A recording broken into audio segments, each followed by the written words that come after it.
Hello friend, good morning. मैं दिलीप कुमार। आज दोस्तों आपके लिए 14 अप्रैल का करंट अफेयर लेकर आया हूँ, जिसमें दोस्तों इसका प्रत्येक क्वेश्चन का पूर्णतः विस्तृत समझाकर बताया गया है। आप दोस्तों एक बार में भी चाहेंगे तो पढ़कर याद कर सकते हैं हमेशा के लिए। आइए दोस्तों इस वीडियो को शुरू करते हैं। दोस्तों यदि चैनल पर नया है तो चैनल को शेयर और सब्सक्राइब करें, घंटी को बजा दें, क्योंकि हर एक नए वीडियो का नोटिफिकेशन पहले आपको मिले। दोस्तों इस चैनल पर मैथ भी प्रोवाइड किया जा रहा है, इंग्लिश भी प्रोवाइड किया जा रहा है, आप यहाँ से पढ़ सकते हैं। बताइए वीडियो कैसा है। आइए दोस्तों शुरू करते हैं। देखिए दोस्तों, पहला है, किस राज्य सरकार ने कोरोना वायरस के मद्देनज़र सिगरेट, बीड़ी, गुटखा और जर्दा, सुपारी, हुक्का, ई सिगरेट समेत सभी तंबाकू पदार्थों को उपयोग और बिक्री पर रोक लगा दी है? तो वह है राज्य झारखंड है। आइए दोस्तों इसका डिटेल देख लेते हैं। देखिए दोस्तों, झारखंड सरकार ने तमाम तरह के तंबाकू उत्पादों की बिक्री पर प्रतिबंध लगा दिया है। इसके अनुसार पान मसाला, खैनी, जर्दा, गुटखा खाकर जहां-तहां थूकने से कोरोना वायरस फैलने का खतरा बढ़ता है। सार्वजनिक जगहों पर तंबाकू पदार्थों के सेवन पर प्रतिबंध लगाया गया है। अगला क्वेश्चन है दोस्तों, किस संस्था के अनुसार कोविड-19 की वजह से आर्थिक क्षेत्र में आई गिरावट इस वर्ष दुनिया में तीव्र खाद्य असुरक्षा का सामना करने वाले लोगों की संख्या लगभग दोगुनी हो सकती है? यह संयुक्त राष्ट्र संस्था के द्वारा अनुमानित है, जो आर्थिक में आई गिरावट से इस वर्ष जो है तीव्र खाद्य असुरक्षा का सामना करने वाले लोगों की संख्या दोगुनी हो सकती है। आइए दोस्तों इसका भी डिटेल जान लेते हैं। संयुक्त राष्ट्र ने कहा है कि भूखमरी महामारी बनने के कगार पर पहुंच चुकी है। कोरोना वायरस पूरी दुनिया के तरफ चौतरफा संकट मार कर रहा है। संक्रमण के कारण दुनिया भर में लोग बीमार पड़ रहे हैं। विश्व खाद्य कार्यक्रम का अनुमान है कि पेट भर भोजन नहीं मिलने से 2020 में 26.5 करोड़ हो सकती है, जो 19 में 13.5 करोड़ थी। 26.5 करोड़ है दोस्तों। इतना लोग जो है भोजन नहीं मिल पाएगा, इतना लोगों को विश्व खाद्य कार्यक्रम का अनुमान है।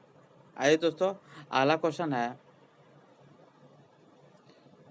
केंद्रीय स्वास्थ्य एवं परिवार कल्याण मंत्री ने कोविड-19 महामारी के दौरान संचार का प्रत्यक्ष चैनल स्थापित करने के लिए किस परस्पर संवादात्मक प्लेटफॉर्म की शुरुआत किया है?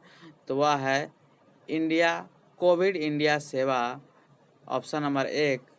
आइए दोस्तों इसके बारे में डिटेल से जान लेते हैं कि कोविड इंडिया सेवा क्या है। देखिए दोस्तों, इसका उद्देश्य है कोविड-19 जैसी संकट की स्थिति के दौरान रियल टाइम में पारदर्शिता, ई गवर्नेंस सेवाओं को सक्रिय करना और बड़े पैमाने पर नागरिकों के प्रश्नों का उत्तर देना।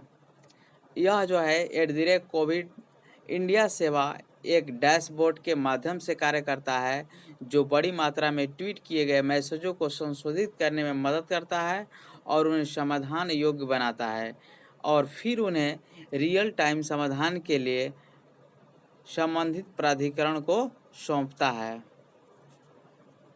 आइए दोस्तों अगला है, भारत की सबसे बड़ी आईटी कंपनी टीसीएस किस देश का पहला पूर्ण डिजिटल बैंक लॉन्च करेगी? तो भारत का सबसे बड़ा आईटी कंपनी टीसीएस जो है यह इजराइल देश में पूर्ण डिजिटल बैंक लॉन्च करेगी। आइए दोस्तों इसके बारे में डिटेल से जान लेते हैं। भारत की सबसे बड़ी आईटी कंपनी टीसीएस इजराइल का पहला पूर्ण डिजिटल बैंक लॉन्च करेगी। इजरायली वित्त मंत्रालय ने बैंकिंग सेवा ब्यूरो का निर्माण करने के लिए टीसीएस को चुना है, जिसका मकसद उसके बैंकिंग क्षेत्र में बदलाव लाना है। करीब 40 वर्ष में इजराइल में बैंकिंग लाइसेंस पाने वाला यह पहला बैंक है। जो टीसीएस जो लाइसेंस पाया है 40 वर्ष में जो है दोस्तों, यह पहला बैंक है और इसकी शुरुआत साल 2021 में होगी। इस पहल को वित्तीय सेवा क्षेत्र में प्रतिस्पर्धा को बढ़ावा देने का रूप में देखा जा रहा है। आगे दोस्तों, केंद्र सरकार ने देश भर में स्वास्थ्य कर्मियों पर हो रहे हमलों के मद्देनज़र हाल ही में एक अध्यादेश जारी किया है जिसके तहत अब दोषियों को कितनी साल तक सज़ा हो सकती है। तो दोस्तों, स्वास्थ्य कर्मियों पर हो रहे जो भी हमला हो रहे हैं उसको ध्यान में रखते हुए केंद्र सरकार ने अध्यादेश जारी किया है जिसमें वो 7 साल की सज़ा मुहैया कराया है। आइए दोस्तों, इसको डिटेल से जान लेते हैं। देखिए दोस्तों, मोदी सरकार ने डॉक्टरों पर लग रहा है हमलों को रोकने के लिए एक बड़ा कानून का फैसला किया है। प्रस्तावित कानून में डॉक्टरों, नर्सों और पैरामेडिकल स्टाफ समेत अन्य सभी जितना भी स्वास्थ्य कर्मियों पर हमला या उत्पीड़न को संज्ञेय अपराध की श्रेणी में है और जमानती बना दिया है। दोषी पाए जाने वालों के लिए कठोर सजा का प्रावधान किया गया है। इसके आधार पर हमले और उत्पीड़न को गंभीरता बनाते हुए सजा को 2 श्रेणी में बांटा गया है। यदि अपराध ज़्यादा गंभीर नहीं हुए तो सजा के तौर पर 3 महीना से 5 साल तक हो सकता है और साथ ही जुर्माना भी है 50,000 से लेकर 2 लाख रुपए तक है। यदि अपराध ज़्यादा गंभीर है तो 6 महीने से लेकर 7 साल तक कैद हो सकता है और 1 लाख से लेकर 3 लाख रुपए तक जुर्माना का प्रावधान किया गया है। इसलिए दोस्तों, इसको ध्यान रखना बहुत ज़रूरी है। आइए दोस्तों, अगला देखते हैं। कोरोना वायरस महामारी से सर्वाधिक प्रभावित अमेरिका ने आगामी कितने दिनों के लिए अप्रवासन पर रोक लगाने का निर्णय किया है। तो 60 दिनों तक आगामी प्रवासन पर रोक लगाने का निर्णय कर दिया है। इसका डिटेल जान लेते हैं दोस्तों। देखिए दोस्तों, अमेरिका सरकार ने आगामी 60 दिनों के लिए नए ग्रीन कार्ड जारी करने या अवैध अस्थायी निवास की अनुमति देने का प्रक्रिया पर रोक लगा दी है। हालांकि इस कदम का उन लोगों पर कोई असर नहीं पड़ेगा जो अस्थायी तौर पर देश में आ रहे हैं। इस प्रकार H1B जैसे गैर अव्राजन कार्य वीजा पर रह रहे हैं लोगों पर इसका कोई असर नहीं पड़ेगा। H1B वीजा मुख्य तौर पर प्रौद्योगिकी के विदेशी पेशेवरों को जारी किया जाता है। प्रौद्योगिकी विदेशों को पेशेवरों को जारी किया जाता है H1 वीजा जो है। आगे दोस्तों, कोविड-19 की स्थिति के मद्देनजर केंद्रीय स्वास्थ्य एवं परिवार कल्याण मंत्री ने हाल ही में बताया कि प्रत्येक समूह के वर्तमान भंडार की रियल टाइम स्थिति की निगरानी के लिए किस ऑनलाइन पोर्टल का उपयोग किया जा रहा है। तो वह है दोस्तों ई रक्त कोष। यह ऑनलाइन पोर्टल का उपयोग किया जा रहा है रियल टाइम स्थिति को निगरानी करने के लिए, रक्त समूह के भंडारण के लिए। आइए दोस्तों, इसका भी डिटेल से जान लेते हैं। देखिए दोस्तों, ई रक्त कोष की जो शुरुआत हुआ है 7 अप्रैल 2016 को केंद्रीय स्वास्थ्य एवं परिवार कल्याण मंत्रालय द्वारा की गई थी। किसके द्वारा की गई थी। तो केंद्रीय स्वास्थ्य एवं परिवार कल्याण मंत्रालय द्वारा की गई थी। यह एक एकीकृत ब्लड बैंक प्रबंध सूचना है जिसमें सभी हितधारकों के साथ विकसित किया गया है। यह वेब आधारित तंत्र राज्य के सभी ब्लड बैंकों का एक नेटवर्क को से एकीकृत करता है।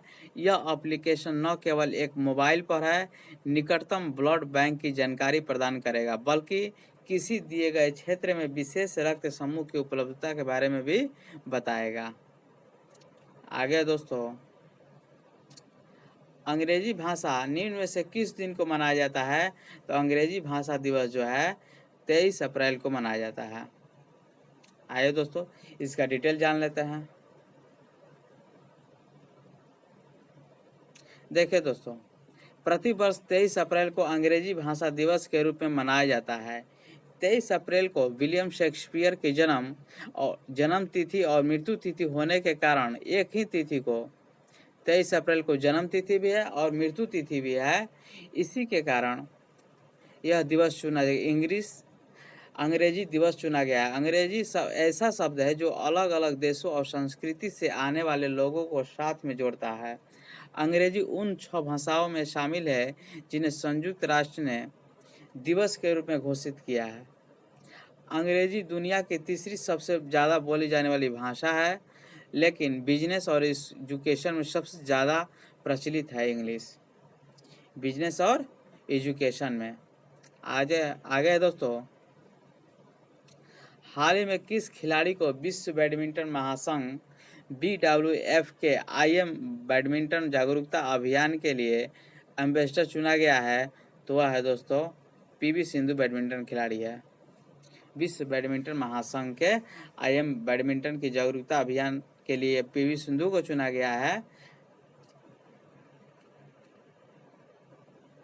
आगे दोस्तों, सुप्रीम कोर्ट ने किस राज्य के अनुसूचित जनजाति क्षेत्रों में ST उम्मीदवारों के लिए 100% आरक्षण प्रदान करने के आदेश को निरस्त कर दिया है? तो वह है दोस्तों राज्य आंध्र प्रदेश। सुप्रीम कोर्ट ने जो है आंध्र प्रदेश के जनजाति क्षेत्रों में ST उम्मीदवारों के लिए 100% आरक्षण देने के आदेश को निरस्त कर दिया है। आगे इसका डिटेल जान लेते हैं दोस्तों। देखिए दोस्तों, सुप्रीम कोर्ट ने फैसला दिया है कि अनुसूचित क्षेत्रों में स्थित स्कूलों में अनुसूचित जाति वर्ग से संबंधित शिक्षकों को 100% आरक्षण संवैधानिक रूप से अमान्य है। न्यायमूर्ति अरुण मिश्रा की अगुवाई वाली 5 न्यायाधीशों की संविधान पीठ ने आंध्र प्रदेश राज्यपाल द्वारा जारी किए गए उस सरकारी आदेश को रद्द कर दिया है जिसमें अनुसूचित जनजाति ST शिक्षकों के लिए पूर्ण आरक्षण की पुष्टि की गई थी। सुप्रीम कोर्ट ने साथ ही आंध्र प्रदेश और तेलंगाना सरकार दोनों पर जुर्माना भी लगाया है। बहुत बहुत धन्यवाद दोस्तों। बताइएगा वीडियो कैसा है।